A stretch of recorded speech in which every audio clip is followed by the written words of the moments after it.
Hello everyone, welcome to our channel idea lead. तो चलिए शुरू करते हैं आज के वोकैब सेट को। तो आज का जो हमारा पहला वोकैब है वो है इंट्रांजिजेंट। इंट्रांजिजेंट का मतलब होता है हठी होता है या अडिग होता है, यानी ऐसा पर्सन जो जिद्दी होता है उसे क्या बोलते हैं, इंट्रांजिजेंट बोलते हैं।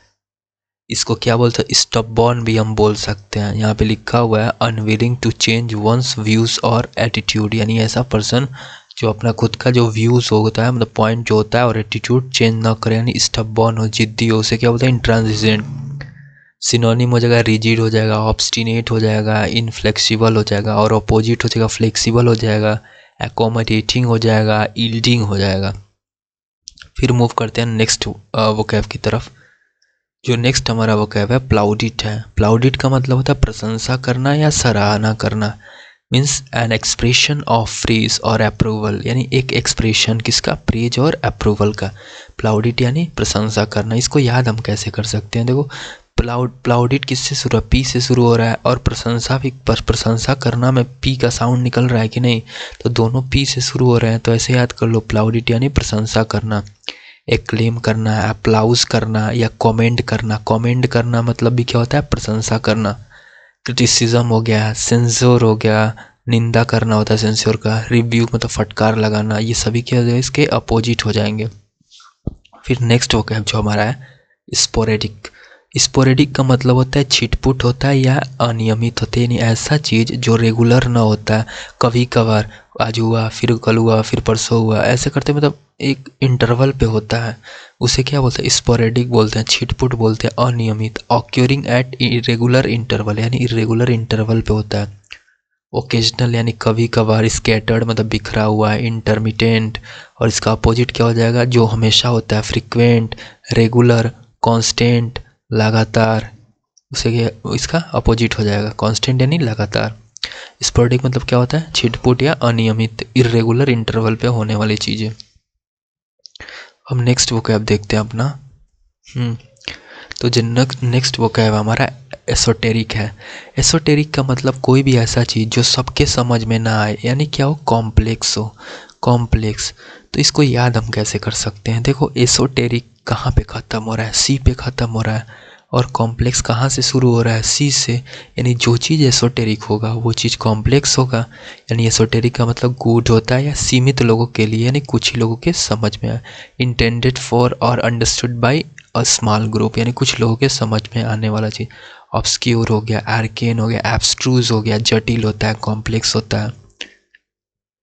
अपोजिट इसका क्या हो जाएगा, जो चीज़ आसानी से सबके समझ में आ जाए, यानी कॉमन हो जाएगा, एक्सेसिबल हो जाएगा, एक्सप्लिसिट हो जाएगा। फिर नेक्स्ट वोकैब जो हमारा है मिटिगेट है। मिटिगेट मतलब होता है किसी चीज़ को कम करना होता है, जैसे to make something less severe और painful. To make something less severe और पेनफुल मतलब किसी चीज़ को कम करना जो होता है वो क्या होता है, मिटिगेट करना होता है, कम करना। एलेविएट करना, रिड्यूस करना, मॉडरेट करना। इसका अपोजिट क्या हो जाए, एग्रावेट यानी बढ़ाना, इंटेंसिफाई मतलब बढ़ाना, वर्सन मतलब और ख़राब करना। यानी हमने देखा मिटिगेट का मतलब क्या होता है, कम करना। एसोटेरिक का मतलब कॉम्प्लेक्स जो सबके समझ में ना आए। स्पोरेडिक का मतलब छिटपुट जो कभी कभार होता है, इरेगुलर टाइम पीरियड पे होता है। फिर हम देखा प्लाउडिट। प्लाउडिट का मतलब प्रशंसा करना। इंट्रांसिजेंट यानी क्या होता है, अडिग होता है या अडियल होता है या हठी होता है, स्टबबॉर्न होता है, ऑब्स्टिनेट होता है। अब मूव करते हैं हम इडियम्स देखते हैं हम। तो जो आज का हमारा पहला इडियम है वो क्या है, toe the line. Toe the line मतलब होता है नियमों का पालन करना, रूल्स को फॉलो करना, क्या होता है, टू द लाइन। जैसे इसको याद कर सकते हैं, मान लो ये कोई लाइन है, अगर तुम लाइन के इस साइड हो तो क्या हो, तुम रूल्स को फॉलो कर रहे हो, लेकिन जैसे तुम लाइन के इस अपोजिट साइड गए तुमने रूल तोड़ दिया। यानी क्या होता है, टू द लाइन मतलब लाइन नियमों का पालन करना होता है, toe the line. In a long run. In a long run का मतलब लंबे समय में। ऐसे याद कर लो कि तुम किसी लंबे रेस में दौड़ रहे हो, रन कर रहे हो, किसी लंबे रेस में रन कर रहे हो, यानी लंबे समय में। थ्रो कोल्ड वाटर रन मतलब होता है हतोत्साहित करना है, डिस्करेज करना होता है। जैसे मान लो तुम यहाँ पे तुम स्कूल जा रहे हो, लेकिन तुम्हारा दोस्त तुम्हें मना कर रहा है, तुमको नहीं जाना है, फिर वो बोल रहा है कि नहीं, मैं मतलब तुम बोल रहे हो कि मैं जाऊँगा, तो इसने क्या किया, तुम्हारे ऊपर एक ठंडा पानी फेंक दिया, यानी क्या कर दिया, कोल्ड वाटर थ्रो कर दिया, तो तुम पूरे गीले हो गए और वापस आ गए, यानी तुमको क्या कर दिया, डिस्करेज करने का काम कर रहा है कि नहीं। यानी थ्रो कोल्ड वाटर का मतलब क्या होता है, हतोत्साहित करना या डिस्करेज करना। ऑन क्लाउड 9 का मतलब होता है अत्यंत प्रसन्न होना। देखो क्लाउड, क्लाउड शब्द दिख रहा है, क्लाउड से याद कर लो बादल, और तुम चढ़ गए बादल के ऊपर, और बादल के ऊपर चढ़ के तुम बहुत ही खुश हो गए, ऐसे याद कर सकते हो। ऑन क्लाउड 9 यानी अत्यंत प्रसन्न होना। एक बार और देखते हैं इसको। देखो टू द लाइन मतलब होता है नियमों का पालन करना। In a long run, in the long run मतलब लंबे समय में। थ्रो कोल्ड वाटर ऑन मतलब डिस्करेज करना, हतोत्साहित करना। ऑन क्लाउड 9 मतलब अत्यंत प्रसन्न होना। अब आते हैं वन वर्ड सब्स्टिट्यूशन की तरफ। तो जो हमारा फर्स्ट वन वर्ड सब्स्टिट्यूशन है वो है a person, a person who speaks in favour of something publicly. यानी ऐसा पर्सन जो किसी के फेवर में पब्लिकली तौर पे बोलता है, उसे क्या बोलते हैं, एडवोकेट बोलते हैं। एडवोकेट यानी समर्थक।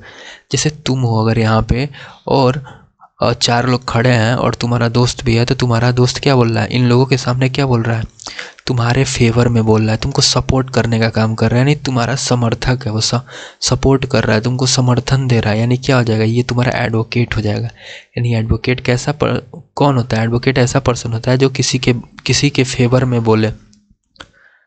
फिर नेक्स्ट वन वर्ड क्या है, a place where coins are manufactured. यानी ऐसा प्लेस जहाँ पे कॉइन यानी सिक्के बनाए जाते हैं। देखते हो 1 रुपये का सिक्का होता है, 2 रुपये का सिक्का होता है, 5 रुपये का सिक्का होता है।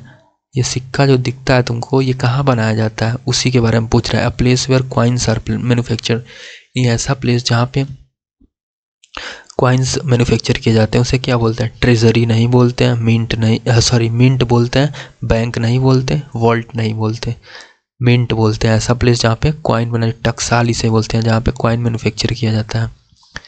फिर नेक्स्ट वो क्या है, वन वर्ड्स है, a person who believes that pleasure is the chief goal of life. यानी ऐसा पर्सन जो यह मानता है कि जीवन में सुख ही सबसे ऊपर है, सुख से बड़ा कुछ नहीं है, यानी प्लेजर सबसे बड़ा है, तो उसे हम बोलते हैं हेडोनिस्ट। हेडोनिस्ट यानी सुखवादी, सुखवादी होता है। और ये देखा जाए स्टोइक क्या होता है, स्टोइक यानी ऐसा पर्सन जो क्या होता है, सुख हो या दुख हो हर सिचुएशन में एक समान होता है, ऐसे पर्सन को क्या होता है, स्टोइक बोलते हैं।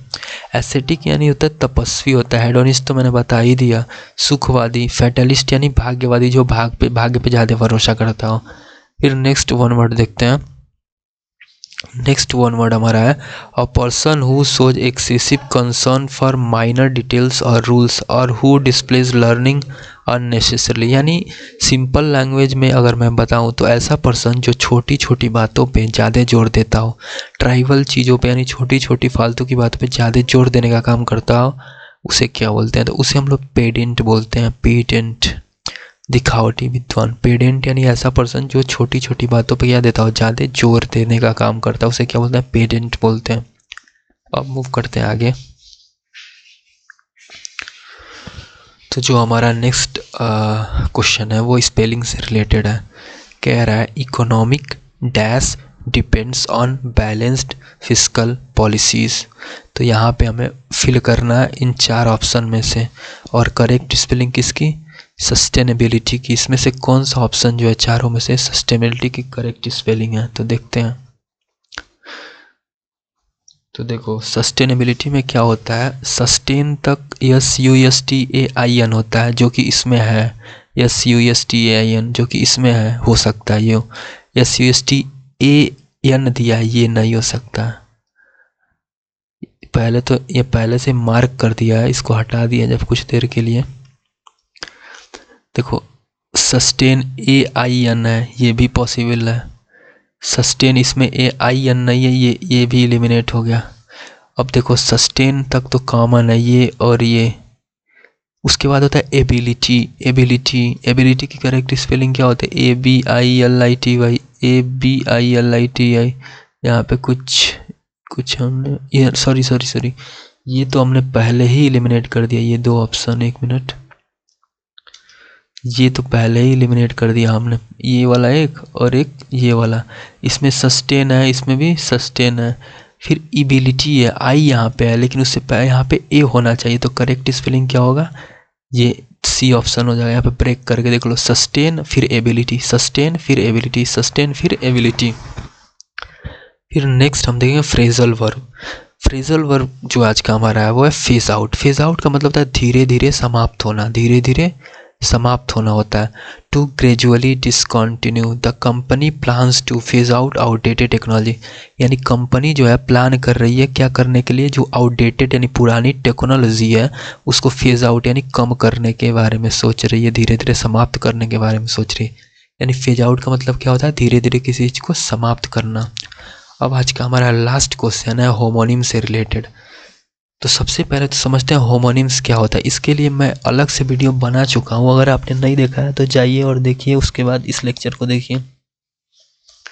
तो होमोनिम्स ऐसे वर्ड्स होते हैं जिनका जो स्पेलिंग होता है वो भी सेम होता है और साउंड भी, प्रोनाउंसिएशन भी क्या होता है, सेम होता है, लेकिन उनका मीनिंग क्या होता है, अलग अलग होता है।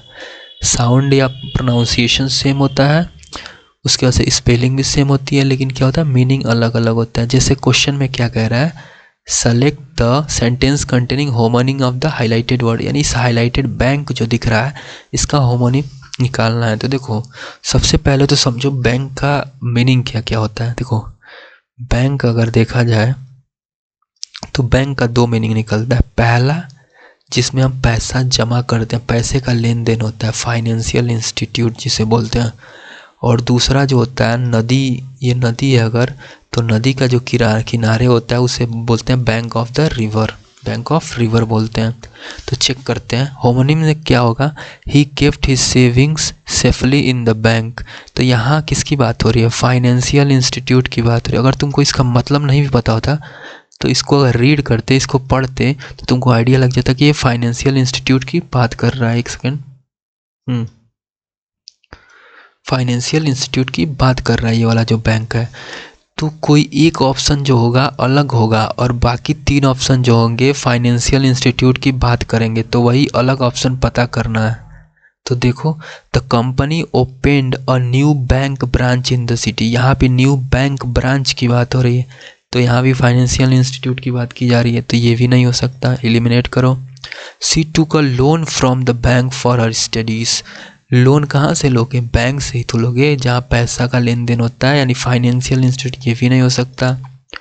फिर फोर्थ ऑप्शन देखो, ही deposited money in the bank, यानी पैसा कहाँ डिपॉजिट करोगे, पैसा कहाँ जमा करोगे, बैंक में ही तो जमा करोगे, फाइनेंशियल इंस्टीट्यूट, तो ये भी नहीं हो सकता। बचा एक ही ऑप्शन, यही करेक्ट होगा, देख लो एक बार। The children were sitting on the river bank and throwing stone, यानी बच्चे जो थे वो नदी के जो किनारे, नदी का किनारे वाला हिस्सा होता है बैंक जिसे बोलते हैं, वहाँ बैठ के और पत्थर फेंक रहे थे, पानी में फेंक ही रहे होंगे, पानी में ही फेंक रहे होंगे, हवा में तो फेंकेंगे नहीं। तो ये क्या हो जाएगा, करेक्ट ऑप्शन होमोनिम इसका हो जाएगा बैंक का। तो आज का हमारा लेक्चर इतना ही था, मिलते हैं नेक्स्ट लेक्चर में। अगर कोई डाउट, कोई समस्या, कोई परेशानी हो तो कमेंट में मेंशन कीजिए। Thank you, have a nice day.